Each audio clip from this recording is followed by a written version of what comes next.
Selamat datang di pertemuan ketiga, mata kuliah asesmen dan intervensi sosial. Di pertemuan ini, kita akan belajar tentang Integrated Behavior Model. Model kedua dari 3 model perilaku yang wajib kita kuasai di mata kuliah ini. Ini adalah pertemuan ketiga, artinya sudah ada 2 pertemuan sebelum ini. Di pertemuan pertama, kita sudah belajar tentang 6 langkah dalam melakukan intervensi komunitas. Mulai dari langkah pertama yaitu asesmen, hingga langkah ke-6 yaitu merancang evaluasi. Setelah mempelajari ke-6 langkah itu, mestinya kita sudah punya bayangan yang jelas tentang apa saja langkah-langkah yang semestinya kita lakukan bila kita ingin mengintervensi masalah yang ada di komunitas. Di pertemuan kedua, kita udah belajar tentang Health Belief Model, satu dari 3 model perilaku yang bisa kita gunakan untuk menebak penyebab dari masalah perilaku yang ada di komunitas. Menurut Health Belief Model, kalau orang-orang di komunitas nggak melakukan perilaku yang harusnya mereka lakukan, kemungkinan penyebabnya ada 6. Pertama, bisa jadi masalahnya ada di cues to action, yaitu perilaku nggak dilakukan karena nggak ada stimulasi yang cukup untuk memunculkan perilaku itu.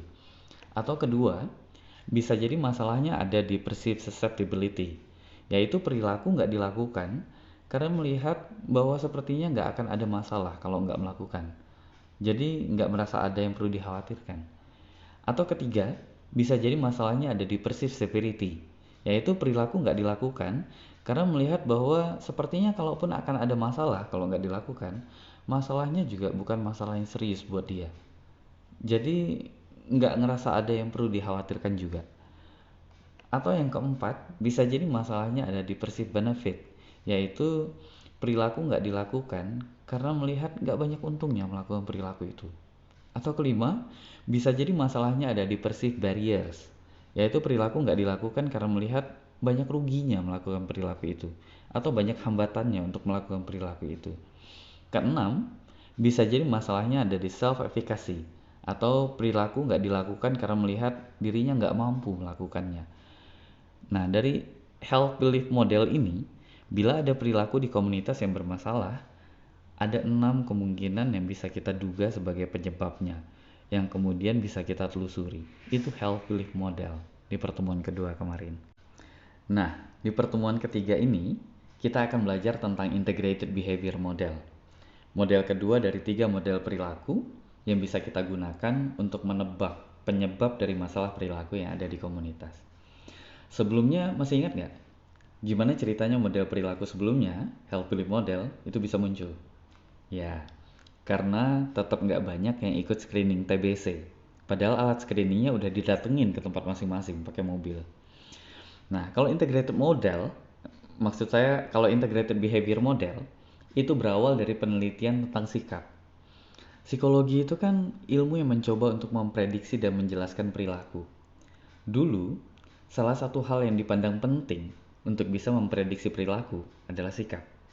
Diyakini bahwa people act on the basis of what they like and dislike. Orang melakukan apa yang disukai dan gak melakukan yang gak disukai. Orang melakukan apa yang diinginkan dan gak melakukan apa yang gak diinginkan. Jadi dilakukan atau enggaknya suatu perilaku itu diyakini bisa diprediksi dari seberapa besar keinginan untuk melakukannya. Jadi kalau kita bisa membuat seseorang yang tadinya nggak mau melakukan suatu perilaku jadi mau melakukannya, maka diyakini bahwa orang itu akan melakukannya. Jadi cara untuk mengubah perilaku manusia adalah dengan cara ditumbuhkan keinginannya, bukan dengan dipaksa untuk melakukan perilaku yang dia nggak inginkan. Jadi sikap itu prediktor perilaku yang handal katanya. Kalau ingin memprediksi perilaku, prediksi dari sikapnya. Because people act on the basis of what they like and dislike. Logis? Kenyataannya nggak begitu ternyata. Tahun 1934, ada satu penelitian yang menunjukkan bahwa ternyata perilaku seseorang itu nggak selalu sejalan tuh dengan sikapnya. Jadi pada zaman itu, Amerika Serikat nggak suka dengan salah satu ras. Alasannya ada banyak, dan salah satunya karena ras itu, yang menjadi imigran di negara mereka, dipandang mengambil banyak pekerjaan yang mestinya buat warga Amerika. Nah, pada zaman itu, dilakukan penelitian di mana seorang dari ras yang nggak disukai warga Amerika melakukan perjalanan sejauh sekitar 10.000 mil. Dalam perjalanan itu, orang dari ras yang tidak disukai warga Amerika itu mendatangi sekitar 184 restoran dan 66 hotel dan penginapan. Pertanyaan, berapa banyak dari 184 restoran dan 66 hotel penginapan itu yang menerima orang dari ras yang tidak mereka suka itu? Ternyata semuanya menerima tuh dan melayani dengan baik, kecuali satu penginapan yang menolak. Nah, padahal menariknya, setelah disurvei kembali, ternyata 92% dari mereka menyatakan bahwa mereka nggak akan menerima dan nggak akan melayani orang dari ras itu. Sikap mereka ternyata nggak sejalan dengan perilakunya. Meskipun 92% tegas bersikap untuk nggak akan menerima dan nggak akan melayani orang dari ras itu, ternyata semua menerima dan melayani dengan baik, kecuali memang satu penginapan yang menolak itu. Jadi sebenarnya perilaku manusia itu ada kaitannya sama sikap mereka nggak sih? Apakah membuat orang jadi menyukai dan mau melakukan suatu perilaku itu bisa bikin mereka jadi beneran melakukannya? Nah, disinilah integrated behavior model muncul untuk menjawab pertanyaan itu. Sikap itu penting, tapi ternyata sikap bukan penentu perilaku, tapi penentu dari salah satu penentu perilaku. Artinya, mengubah sikap bisa membantu kita mengubah perilaku, tapi ada cukup banyak hal lain yang juga perlu diubah agar perubahan perilaku yang diharapkan bisa benar-benar muncul. Kalau kita lihat di bagan, kita bisa lihat bahwa dilakukan atau tidak dilakukannya suatu perilaku oleh manusia itu ditentukan oleh 5 hal. Pertama, saliensi perilaku, yaitu seberapa individu sadar ataupun ingat tentang adanya opsi untuk melakukan perilaku ini. Kalau individu nggak terfikir untuk melakukan atau nggak ingat untuk melakukan, maka itulah yang mungkin menyebabkan perilaku itu nggak dilakukan. Karena kalau nggak kepikir buat melakukan atau nggak ingat buat melakukan, gimana bisa dilakukan kan? Kedua, intensi untuk melakukan perilaku, yaitu seberapa besar keinginan, kesiapan, ataupun motivasi untuk melakukan perilaku tersebut. Kalau udah terfikir untuk melakukan suatu perilaku misalnya, tapi nggak ada keinginan untuk melakukannya, maka masalahnya kenapa perilaku itu nggak dilakukan ada pada intensi untuk melakukan perilaku. Ketiga, pengetahuan dan keterampilan untuk melakukan perilaku. Pengetahuan dan keterampilan yang dimaksudkan di sini sebagai catatan adalah pengetahuan dan keterampilan aktual, bukan yang diyakini. Bisa aja seseorang begitu meyakini bahwa dirinya punya keterampilan yang dibutuhkan untuk melakukan suatu perilaku, tapi sebenarnya dia nggak benar-benar punya kemampuan untuk itu. Nah, pengetahuan dan keterampilan yang dimaksud di sini adalah pengetahuan dan keterampilan yang sebenarnya dimiliki, yang aktual, bukan yang dia yakini dia miliki. Kalau individu terfikir untuk melakukan suatu perilaku misalnya, dan dia ingin melakukannya, tapi dia nggak punya kemampuan yang dibutuhkan untuk bisa melakukannya, maka tetap aja perilaku itu akan tidak dilakukan. Dan penyebabnya adalah pengetahuan dan keterampilan untuk melakukan perilaku itu nggak dimiliki. Nah, yang keempat, batasan dari lingkungan untuk melakukan perilaku. Nah, kembali sama seperti yang tadi, batasan dari lingkungan yang dimaksud di sini adalah batasan aktual, bukan batasan yang diyakini.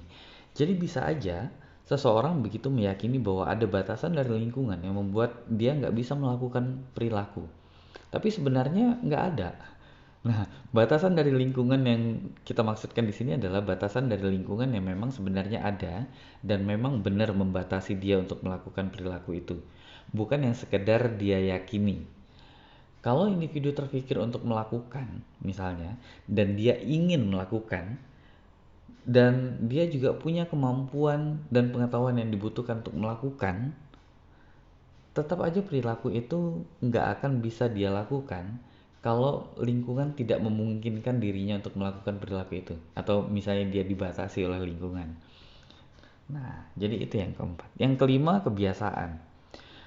Bila manusia sudah terbiasa melakukan suatu perilaku, perilaku itu bisa muncul begitu aja secara otomatis, meskipun nggak disadari ataupun nggak diniatkan.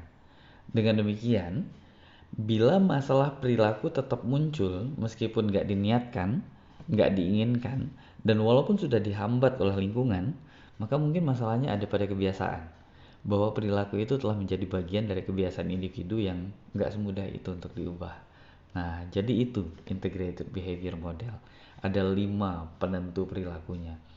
Sama atau beda dengan health belief model? Samanya di mana? Bedanya di mana? Jadi, health belief model dan integrated behavior model itu pada dasarnya adalah peta perilaku. Model yang digunakan untuk menganalisis perilaku manusia. Health belief model itu bentuknya bagan yang di kiri, integrated behavior model itu bentuknya yang di kanan. Kalau health belief model punya cues to action, integrated behavior model punya salience of the behavior. Konsepnya hampir serupa, tapi nggak persis sama. Nah, kalau health belief model itu punya keyakinan individu, integrated behavior model juga punya attitude, perceived norms, dan personal agency. Sama-sama sifatnya evaluasi kognitif, tapi ada cukup banyak perbedaan yang mendasar. Nah, salah satu kesan yang muncul di benak saya saat membandingkan health belief model dan integrated behavior model adalah health belief model itu basis motivasinya takut tidak takut. Fear and fear not. Hal ini bisa kita lihat dari konsep perceived threat yang nilainya merupakan hasil kali dari perceived susceptibility dengan perceived severity. Sedangkan integrated behavior model itu basis motivasinya adalah suka tidak suka, yaitu sikap attitude. Bisa kita lihat di kalimatnya, people act on the basis of what they like and dislike, yang sudah kita bahas secara panjang lebar sebelumnya. Apa saja metode intervensi yang direkomendasikan oleh integrated behavior model? Maaf, itu tulisannya health belief model, tapi itu keliru. Yang benar integrated behavior model. Sebenarnya integrated behavior model atau Fishbane sendiri tidak memberikan metode yang spesifik tentang intervensi seperti apa yang mestinya diberikan. Tapi pada buku terbarunya di tahun 2010 yang bisa saya temukan, memang ada beberapa rekomendasi metode intervensi yang bisa digunakan, tapi memang secara eksplisit Fishbane mengatakan bahwa tidak ada rekomendasi metode intervensi khusus di model integrated behavior model ataupun di theory of learned behavior. Tapi kita bisa lihat di sini bahwa bila masalahnya adalah salience of the behavior, maka metode yang bisa kita gunakan itu hampir sama seperti cues to action. Arahkan perilaku, ingatkan perilaku, buat sistem pengingat perilaku. Ini nggak kita bahas karena ini relatif sama dengan yang cues to action. Bila masalahnya adalah intention, maka metode yang lebih direkomendasikan oleh Fishbane adalah persuasion, persuasi, mengubah keyakinan. Bila persuasi ini bisa mengubah core belief, keyakinan inti dari penentu perilaku yang sebelumnya sudah kita bahas, maka kita bisa berharap bahwa intensi orang akan berubah. Tapi bila core beliefnya tidak berubah, maka intensi akan sulit diharapkan untuk berubah. Ada metode lain seperti group discussion, role playing, mental stimulation, successive approximation, dan modeling. Tapi yang dominan dibahas oleh Fishbane adalah persuasi itu tadi. Nah, lalu ada saliensi perilaku, ada intensi perilaku, dan beda juga intervensinya bila sumber masalahnya ada di knowledge and skills, pengetahuan dan keterampilan. Maka yang dilakukan bukan mengubah keyakinan orang, tapi yang perlu dilakukan adalah memberikan informasi, mengedukasi, atau melatih terus-menerus sampai bisa. Nah, itu knowledge and skills. Bila masalahnya ada di environmental barriers, hambatan dari lingkungan, maka yang mestinya kita lakukan sebagai intervensi adalah mengidentifikasi dan meminimalisir hambatan perilaku yang ada dari lingkungan itu tadi. Dan apabila masalahnya ada di habit, maka yang kita perlukan adalah mengubah habit. Salah satu yang direkomendasikan adalah implementation intention untuk dilakukan terus-menerus. Implementation intention itu rencana perilaku di situasi tertentu. Jadi misalnya besok jam 7 apa yang akan kita lakukan? Jam 7 yang akan dilakukan adalah A, B, C, D. Bila gagal yang dilakukan adalah A, B, C, D. Kalau berhasil yang dilakukan D, E, F gitu misalnya. Itu implementation intention. Jadi apa yang akan kita lakukan bila muncul situasi tertentu. Sehingga karena ini sudah kita rencanakan sebelumnya, ketika situasi itu muncul, kita sudah tahu dengan jelas apa yang akan kita lakukan karena sudah kita rencanakan sebelumnya. Dan ketika ini dilakukan terus-menerus, apa yang kita rencanakan itu jam 7 akan dilakukan A, B, C, D dan itu diulang terus setiap jam 7, maka lama-kelamaan itu akan menjadi kebiasaan. Ini yang dimaksud dengan implementation intention. Nah, demikian adalah metode intervensi yang direkomendasikan oleh Integrated Behavior Model. Jadi, kita bisa lihat bahwa bila masalahnya berbeda, maka metode intervensi yang mesti dilakukan juga berbeda, tidak boleh sama. Baik, demikian penjelasan tentang Integrated Behavior Model. Kita bisa lihat di sini bahwa ada satu kalimat menarik dari Winston Churchill bahwa sikap itu adalah hal yang kecil, tapi bisa membuat perbedaan yang cukup besar. Jadi, kita bisa berharap bahwa dengan mengubah sikap seseorang, kita bisa mengubah perilaku. Hanya saja yang perlu menjadi catatan adalah sikap bukan satu-satunya hal yang perlu diubah. Ada hal lain yang juga perlu diubah agar kita bisa memastikan perilaku yang kita harapkan memang benar-benar bisa kita munculkan.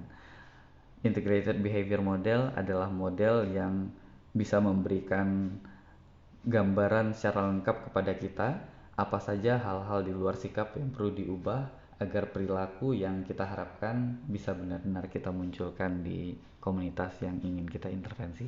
Demikian, terima kasih, semoga bermanfaat. Sampai bertemu di pertemuan selanjutnya tentang Transtheoretical Model.